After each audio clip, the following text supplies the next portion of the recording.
तो आज अपन कर रहे हैं क्वेश्चन नंबर 5। इसके अंदर दे रखा है determine the cost of capital of best luck limited using the book value and market value weights from the following information. ठीक है, आपको कॉस्ट ऑफ कैपिटल निकालना है, दो चीज़ों को यूज़ करना है, बुक वैल्यू और मार्केट वैल्यू। सोर्सेज में आपको चार दे रखे हैं, equity shares, retained earnings, preference shares and debentures. और ये एडिशनल इन्फॉर्मेशन आपको दे रखी है। ठीक है, यानी कि अपन को चारों की सबसे पहले तो कॉस्ट ऑफ कैपिटल देखनी पड़ेगी। तो पहला पॉइंट है इक्विटी शेयर्स। इसके लिए दे रखा है फर्स्ट पॉइंट, इक्विटी के लिए लिख रखा है equity shares are quoted at ₹130 per share and a new issue price at ₹125 per share will be fully subscribe.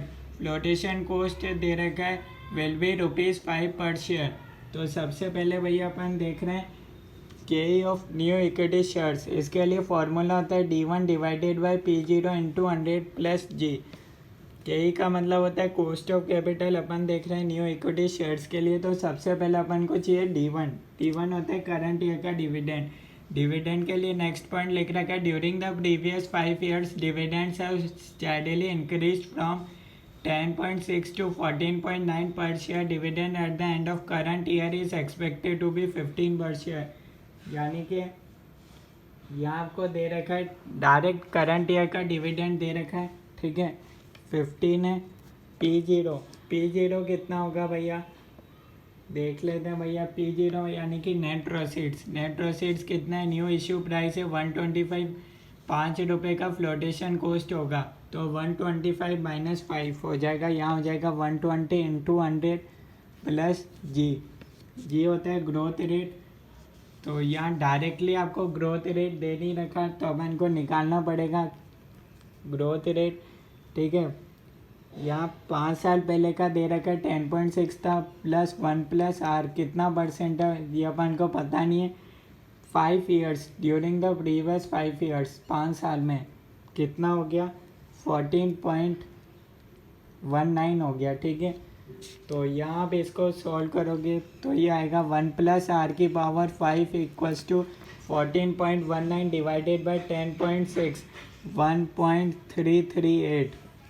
ठीक है, अब यहाँ आपको ट्रायल एंड मेथड को यूज़ करना पड़ेगा। कैसे करोगे, जैसे आर अपन ग्रोथ रेट अपन मान लेते हैं भैया 5% है, तो ये हो जाएगा 1 प्लस 0.05 की पावर 5, 1.05 इक्वल्स टू का इधर साइन इक्वल्स टू का साइन 4 बार दबाना पड़ेगा, 1 2 3 4। तो यहाँ आपके पास आ रहा है 1.276। तो ये आपका 1.276 है, ये वाली रेट नहीं आ रही, तो अपन को नेक्स्ट थोड़ा सा और ज़्यादा चाहिए। तो यहाँ आपको करना पड़ेगा 6% मान लेते हैं, 1 प्लस 0.06 की पावर 5, तो ये हो जाएगा 1.06 इक्वल्स टू का साइन आपको 4 बार दबाना पड़ेगा, इंटू इक्वल्स टू 1 2 3 4 बार दबाओगे तो ये आपके पास आ जाएगा 1.338। ठीक है, ये टोटल आपके पास ये आ रहा है, ये सेम है। यानी कि भैया 6 अपन ने 6% माना था तब अपना आया, तो यहाँ आपके पास ग्रोथ रेट हो जाएगा भैया 6। तो ये आप सॉल्व करोगे तो यहाँ आपके पास आएगा 18.5%। तो ये आपके पास आ गया KE। ठीक है, नेक्स्ट आपको देखना पड़ेगा रिटेन्ड अर्निंग्स के लिए। रिटेन्ड अर्निंग्स का मतलब होता है KR होता है कॉस्ट ऑफ रिटेन्ड अर्निंग्स। इसके लिए फॉर्मूला होता है D1 divided by P0 into 100 plus G। ठीक है, यहाँ डिविडेंड आपको दे रखा है, करंट ईयर डिविडेंड है 15। P0 कितना होगा, यहाँ देखते हैं भैया। Equity shares are quoted at ₹130 per share, यानी कि आपको P0 बता रखा है भैया 130 है इंटू 100। यहाँ अपन ने देखा था तो न्यू इक्विटी शेयर्स के लिए, इसलिए अपन ने 120 लिखा था, न्यू इक्विटी शेयर्स है। ठीक है, प्लस ग्रोथ रेट सेम ही रहेगा 6। तो इसको आप सॉल्व करोगे तो आपके पास आ जाएगा 17.53%। नेक्स्ट आपको दे रखा है प्रेफरेंस शेयर्स। ठीक है, तो प्रेफरेंस शेयर्स को अपन डिनोट करते हैं KP, cost of preference shares. ठीक है, नोट पढ़ लेते हैं। 15% preference shares with face value of ₹100 would realize ₹105 per share. तो ये इसके लिए अपन फॉर्मूला यूज़ करेंगे B divided by net proceeds into 100। ठीक है, तो प्रेफरेंस शेयर्स का डिविडेंड यानी कि ये 15% रेट है। नेट प्रोसीड्स कितना होगा, नेट प्रोसीड्स दे रखा है, रियलाइज है 105 इंटू 100 कर दो, तो ये आपके पास आ जाएगा 14.28%। ठीक है, नेक्स्ट पार्ट में आपको दे रखा है डिबेंचर्स के बारे में। डिबेंचर्स होता है भैया KD। ठीक है, आफ्टर टैक्स ही लेते हैं अपन। डिबेंचर्स के लिए लिख रखा है the company proposes to issue 11 year 15% debentures but the yield on debentures of similar maturity and risk class है 16%, फ्लोटेशन कॉस्ट है 2%, टैक्स बता रखा है 35% है। तो ये अपन देखते हैं भैया। सबसे पहले तो भैया आपको पता है भैया 11 ईयर के लिए टाइम पीरियड आपको दे रखा है, यानी कि ये रिडीमेबल डिबेंचर्स है। इसके लिए अपन फॉर्मूला यूज़ करते हैं interest 1 minus tax plus redeemable value minus net proceeds divided by N. Divide कर देते हैं redeemable value plus net proceeds divided by 2। Interest कितना है भैया 15% डिबेंचर से 1 माइनस टैक्स। टैक्स रेट कितनी है 0.35 plus redeemable value. Redeemable value कितनी है, रिडीमेबल वैल्यू कुछ नहीं दे रखा, तो अपन 100 अज्यूम करते हैं। नेट प्रोसीड्स, या नेट प्रोसीड्स के लिए एक लाइन लिख रखी है भैया but the yield on debentures of similar maturity and risk class है 16%। यानी कि क्या हुआ नेट प्रोसीड्स, क्या इसका मतलब क्या हुआ, net proceeds equals to issue price into 16% equals to कितना है भैया 15। ठीक है, इस लाइन का मतलब ये होगा but the yield on debentures of similar maturity and risk class है 16%।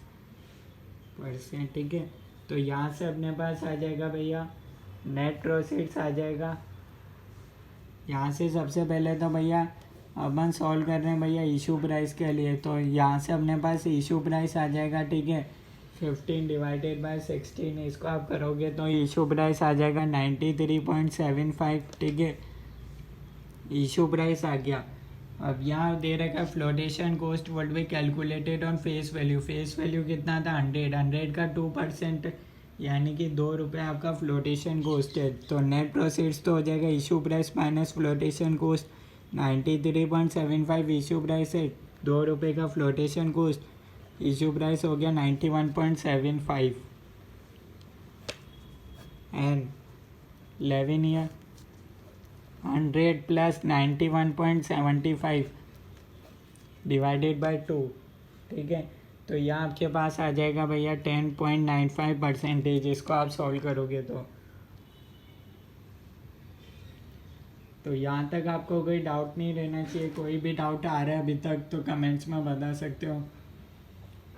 आपको दो चीज़ों से सॉल्व करना है, एक तो बुक वैल्यू और एक मार्केट वैल्यू। 4 चीज़ें आपको सोर्स में दे रखे, equity shares, retained earnings, preference shares, debentures. ठीक है, 4 चीज़ें दे रखी है।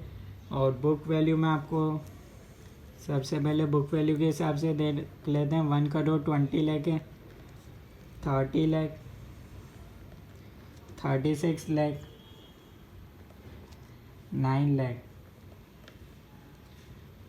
टोटल करोगे तो ये आपके पास आ जाएगा 1 करोड़ 95 लाख। ठीक है, और कॉस्ट आफ्टर टैक्स देख लेते हैं भैया। कॉस्ट कितनी होगी भैया आफ्टर टैक्स अपन देख लेते हैं। की है भैया 18.5%, तो ये हो जाएगा 0.185। ठीक है, रिटेन्ड अर्निंग्स की हो जाएगी 17.53, तो 0.1753। प्रेफरेंस शेयर्स की कितनी थी 14.28, तो 0.1428। डिवेंचर्स की कितनी थी 10.95%, तो 0.1095। ठीक है, यह आ गया। अब इसको इससे मल्टीप्लाई कर देते हैं तो यह अपने पास आ जाएगी बुक वैल्यू। ठीक है, टोटल कॉस्ट है इसको इससे मल्टीप्लाई कर रहे हैं तो फर्स्ट केस में आ रहा है 22,20,000, 5,25,900, 5,14,000, 080, 98,550। यहाँ आ रहा है भैया 33,58,530। इसको आप सॉल्व करोगे तो आपके पास आएगा 33,58,530 डिवाइडेड बाय 1,95,00,000 इंटू 100। ये आपके पास आ रहा है 17.22%। ठीक है, यहाँ तक कोई डाउट नहीं है। बुक वैल्यू अपन ने सॉल्व कर लिया। नेक्स्ट मैं आपको बोला था मार्केट वैल्यू वेट से भी सॉल्व करना है। इसके equity shares, retained earnings, preference shares और डिवेंचर्स। अब मार्केट वैल्यू कितनी होगी भैया, ये अपन को देखना पड़ेगा। ठीक है, तो मार्केट वैल्यू ऑफ डिवेंचर्स कितने हैं? मार्केट वैल्यू ऑफ डिवेंचर्स है भैया 10,40,000। ध्यान से समझना, कोई भी डाउट नहीं रहना चाहिए। ठीक है, और एक है भैया मार्केट वैल्यू ऑफ इक्विटी कितना है? इक्विटी कितना है? 2 करोड़। यहाँ क्या रेशो था? इक्विटी शेयर्स और रिटेन अर्निंग्स में 120:30 का रेशो था, यानी कि 1:4 लिख सकते हो। इक्विटी शेयर्स और रिटेन अर्निंग्स की बात करूँ तो ये हो जाएगा 4:1। ठीक है, ये रेशो था, 4:1 का रेशो था किस में? इक्विटी शेयर्स और रिटेन अर्निंग्स के बीच में। तो अभी इसका भी रेशो कैसे बन जाएगा? 2 करोड़ इंटू 4/5। तो ये हो गया आपके पास 1,60,00,000 और यहाँ हो जाएगा 40,00,000। तो यहाँ मैं लिख देता हूँ 1,60,00,000 और यहाँ हो जाएगा 40,00,000। ठीक है, रेशियो समझ में आ गया ना कैसे आया? प्रेफरेंस शेयर्स के बारे में भैया लिख रखा है 33,75,000 बुक में दे रखा है, और यहाँ डिवेंचर्स भी दे रखा है भैया 10,40,000 के हैं। इसका टोटल करोगे तो आ जाएगा आपके पास 2 करोड़ प्लस 33,75,000 प्लस 10,40,000, तो 2,44,15,000 आ रहा है टोटल। ठीक है, अब कोस्ट देख लेते हैं। कोस्ट आफ्टर टैक्स कितना होगा? सेम यही होगा, इसमें तो कोई चेंज होगा नहीं भैया। बुक वैल्यू था, मार्केट वैल्यू है। ठीक है, इसमें कोई चेंज नहीं। 0.1428 0.1095 दोनों को मल्टीप्लाई कर दो तो आपके पास आ जाएगा यहाँ 29,60,000। यहाँ आपके पास आ जाएगा 7,01,200। यहाँ आ रहा है 4,81,950। नेक्स्ट आ रहा है 1,13,880। टोटल करोगे तो आपके पास आ जाएगा 42,57,030। ठीक है, अब इसको भी ऐसे ही लिख लेंगे 42,57,030 डिवाइडेड बाय 2,44,15,000। तो इंटू 100 कर दो, परसेंटेज में आ जाएगा तो ये आ जाएगा 17.43%। ये था बुक वैल्यू का, ये है मार्केट वैल्यू का। ठीक है, यही निकालना था cost of capital of best luck limited using the book value and market value weights from the following information. देख लो सॉल्यूशन क्वेश्चन का, कोई डाउट रह जाए बता देना कमेंट्स में। और कोई क्वेश्चन समझ में नहीं है उसके बारे में भी बता सकते हो। ठीक है, जो क्वेश्चन में नया पॉइंट था और ध्यान रखने वाला पॉइंट था वो ये वाला था, और उसके लिए इस तरीके से इक्वेशन बनेगी। ठीक है, सॉल्यूशन देख लो। ओके।